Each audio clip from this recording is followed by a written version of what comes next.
ನೋಡಿ ಈಗ A2 Darshan arrest. ಸುಪ್ರೀಂನಲ್ಲಿ ಜಾಮೀನು ರದ್ದು ಹಿನ್ನೆಲೆಯಲ್ಲಿ ದರ್ಶನ್ ಅನ್ನ ಈಗ ಪೊಲೀಸರು ಅರೆಸ್ಟ್ ಮಾಡಿದ್ದಾರೆ. ನಾವು ಈಗ ತಾನೇ ಸಾಧ್ಯತೆ ಬಗ್ಗೆ ಮಾತಾಡ್ತಾ ಇದ್ವಿ.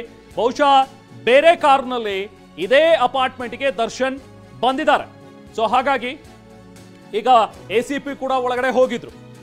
ಇಲ್ಲಿ ಅನ್ಸಿದ್ದು ಬಹುಶಃ ವಿಜಯಲಕ್ಷ್ಮಿ ಅವ್ರ ಹತ್ರ ಮಾತಾಡ್ತಾ ಇದ್ದಾರೆ ಅಂತ ಹೇಳಿ. ಬಟ್ ನೋ, ದರ್ಶನ್ ಇಲ್ಲಿಗೆ ಬಂದಿರುವಂತಹ ವಿಚಾರವನ್ನ ಖಚಿತ ಮಾಹಿತಿಯನ್ನ ಪಡ್ಕೊಂಡಂತ ACP ಈಗ ನೇರವಾಗಿ ಹೋಗಿ ಅವರನ್ನ ಈಗ ಅರೆಸ್ಟ್ ಮಾಡಿದ್ದಾರೆ.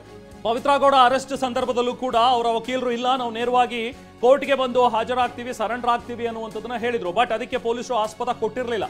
ನಮಗೆ ಅರೆಸ್ಟ್ ಮಾಡಿ ಅಂತ ಸುಪ್ರೀಂ ಕೋರ್ಟ್ ಹೇಳಿದೆ. ಸೊ ಹಾಗಾಗಿ ಈ ಸುಪ್ರೀಂ ಕೋರ್ಟ್ ಕೊಟ್ಟಿರುವಂತಹ ಈ ಅರೆಸ್ಟ್ ಮೆಮೋ ಅನ್ನ ತೋರಿಸಿದ್ರು. ಹೊಸಕೆರೆಹಳ್ಳಿಯಲ್ಲಿ ಈಗ ದರ್ಶನ್ ಅನ್ನ ಅರೆಸ್ಟ್ ಮಾಡಿದ್ದಾರೆ. ಹೊಸಕೆರೆಹಳ್ಳಿಯಲ್ಲಿ ಬರುವಂತಹ ವಿಜಯಲಕ್ಷ್ಮಿ ಅವರ ಅಪಾರ್ಟ್ಮೆಂಟ್ ಏನಿದೆ, ಆ ಅಪಾರ್ಟ್ಮೆಂಟ್ಗೆ ದರ್ಶನ್ ಬಂದ್ರು.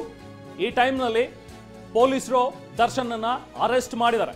ಅರೆಸ್ಟ್ ಮೆಮೋ ತೋರಿಸಿ ನೀವು ಸರೆಂಡರ್ ಆಗೋದಕ್ಕೆ ಇದ್ರೂ ಕೂಡ ನಮಗೆ ಹೇಳಿದ್ದಾರೆ. ಪೊಲೀಸರಿಗೆ ಡೈರೆಕ್ಷನ್ಸ್ ಇದೆ, ಸುಪ್ರೀಂ ಕೋರ್ಟ್ ಕೊಟ್ಟಿರುವಂತಹ ಡೈರೆಕ್ಷನ್ಸ್ ಇದು. ಸೊ ಹಾಗಾಗಿ ಆ ಅರೆಸ್ಟ್ ಮೆಮೋ, ಆ ಡಾಕ್ಯುಮೆಂಟ್ಸ್ ಅನ್ನ ತೋರಿಸಿ ನಿಮ್ಮನ್ನ ನಾವು ಅರೆಸ್ಟ್ ಮಾಡ್ತಾ ಇದ್ದೀವಿ ಅಂತ ಹೇಳಿ ಈಗ ದರ್ಶನ್ ಅನ್ನ ಅರೆಸ್ಟ್ ಮಾಡಿದ್ದಾರೆ. ಇನ್ನೇನು ಕೆಲವೇ ಹೊತ್ತಿನಲ್ಲಿ ಅದ್ರ ಸಂಬಂಧಪಟ್ಟಂತ ವಿಜುವಲ್ಸ್ ಕೂಡ ನಾವು ನಿಮಗೆ ತೋರಿಸ್ತೀವಿ. ಈಗ ವಿಜಯಲಕ್ಷ್ಮಿ ನಿವಾಸದಿಂದ ದರ್ಶನ್ ಅನ್ನ ಅರೆಸ್ಟ್ ಮಾಡಿಕೊಂಡು ಪೊಲೀಸರು ಈಗ ಕರ್ಕೊಂಡು ಹೋಗ್ತಾರೆ. ಸೊ ಸೇಮ್ ಕಾಮಾಕ್ಷಿಪುರ ಸ್ಟೇಷನ್ಗೆ ಅವರನ್ನು ಕೂಡ ಕರ್ಕೊಂಡು ಬರುವಂತಹ ಸಾಧ್ಯತೆಗಳಿವೆ. ಕಾಮಾಕ್ಷಿಪಾಳ್ಯ ಸ್ಟೇಷನ್ಗೆ ಕರ್ಕೊಂಡು ಬಂದು ಈಗ ಆಲ್ರೆಡಿ ಒಂದಷ್ಟು ಜನ ಆರೋಪಿಗಳು, ಈಗ ಪವಿತ್ರ ಗೌಡ, ಇನ್ನು ಉಳಿದಂತೆ ಕೆಲವೊಂದು ಪ್ರದೋಷ್ ಆಗಿರಲಿ, ಜಗ್ಗ, ಅನುಕುಮಾರ್, ಇವರೆಲ್ಲರೂ ಕೂಡ ಈಗಾಗಲೇ ಲಕ್ಷ್ಮಣ್ ಇವರನ್ನ ವಶಕ್ಕೆ ಪಡೆದಿದ್ದಾರೆ. ಈಗ ನೋಡಿ, ಹಿಂದಿನ ಗೇಟ್ನಿಂದ ದರ್ಶನ್ ಬಂದಿದ್ದು. ನಾವು ಮಾತಾಡ್ತಾ ಇದ್ವಿ ಇದನ್ನ ಸಾಧ್ಯತೆಗಳನ್ನ.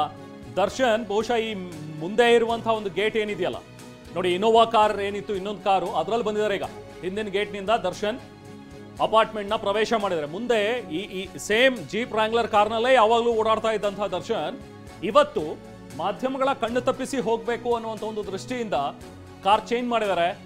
ಜೀಪ್ ವ್ರಾಂಗ್ಲರ್ ಕೂತಿದ್ದಂತಹ ದರ್ಶನ್ ಅದನ್ನು ಬಿಟ್ಟು ಇನೋವಾ ಕಾರಿಗೆ ಶಿಫ್ಟ್ ಆಗಿ ಇನೋವಾ ಕಾರ್ ಬ್ಯಾಕ್ ಗೇಟಿಂದ ಎಂಟ್ರಿ ಆಗಿದೆ. ವಿಜಯಲಕ್ಷ್ಮಿ ಅವರ ಅಪಾರ್ಟ್ಮೆಂಟ್ಗೆ ಬಂದಿರುವಂತಹ ದರ್ಶನ್ ಕಾರು. ಸೊ ದರ್ಶನ್ ಕೂಡ ಅದರಲ್ಲಿ ಇದ್ರು. ಸೊ ಈಗ ಪೊಲೀಸರು ಅವರನ್ನ ಅರೆಸ್ಟ್ ಮಾಡಿದ್ದಾರೆ.